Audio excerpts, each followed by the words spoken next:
Welcome back to Theory of IT Asset Management's making a comeback across the federal government. Leaders at agencies including the Justice Department, the Nuclear Regulatory Commission, and others cite ITAM as one way to know what they already have to save money several different ways. Jeff Bristow is Government and Public Sector Technology Leader at EY. Jeff, welcome. It's great to have you on the show. This focus on cost reduction, saving money, what is that doing? How is that impacting the way agencies are thinking about their IT or the way that they should be thinking about IT? First, thanks for having me. It's great to see you again, Francis.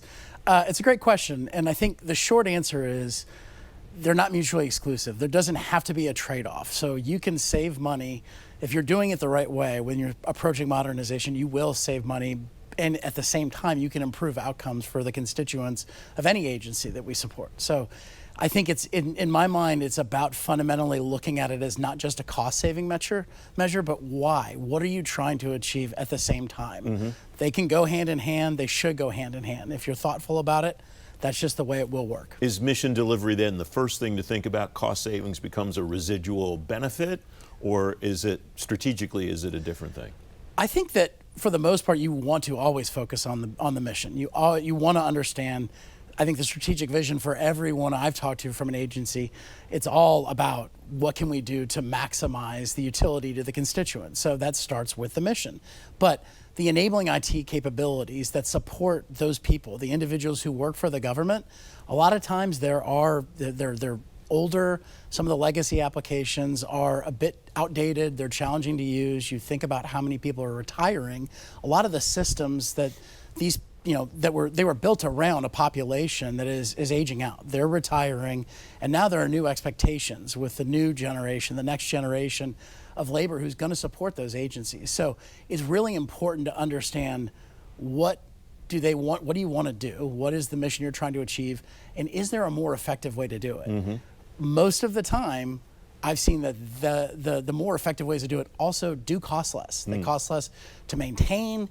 They cost less to change. As missions evolve, it ends up being a much more, I'd say, efficient, flexible solution for government agencies. It sounds like the same idea as agencies should be taking, as people advise agencies to take toward AI. You don't go buy AI. Correct. You find a mission application for which it's appropriate. It doesn't sound like you're encouraging people to figure out a way to save some money. You're figuring out a way to deliver on mission better, and the residual effect will be the cost saving. Absolutely. Am I reading it right? Absolutely. And I think one of the misnomers or the miss is that it takes a long time to realize those cost savings. If you do it thoughtfully, if you're deliberate about it, you can achieve those savings in a very short amount of time. You're not talking about years to get to that speed to value. But at the same time, the systems that you're building, if you think about the legacy applications that you're going to modernize, you can achieve those benefits. The return on investment can happen in months, not years.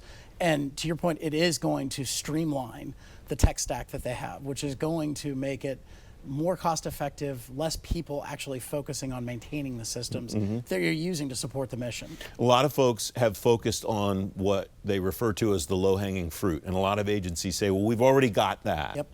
Now we're getting into the really difficult legacy systems, or the things that are really important that we've been kind of afraid to touch. Nobody will say they were afraid to touch it, but they've been afraid to touch it. What's the implication of that for trying to think about modernizing a stack?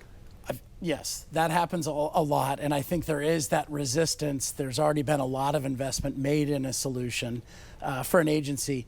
I think the most important question to ask is why does it exist? Why are people using it? What are people using it for? If you can crack that, then you can maybe unlock some potential for there's a new solution that can do the same thing with a better user experience, more efficiently. And still, so you're going to achieve that improved mission outcomes, but at the same time, it's going to cost you less, maybe even upfront, but certainly over the life of that solution.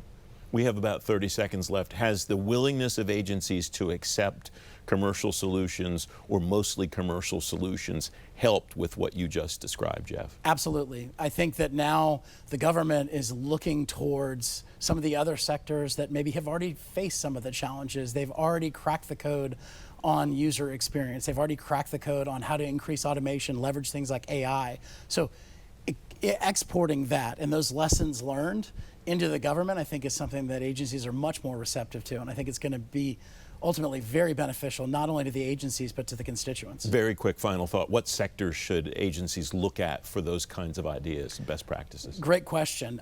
There's a lot from retail, I'd say financial services, some of the ones that deal with the scale that we're talking about that's really uncommon outside of the federal government.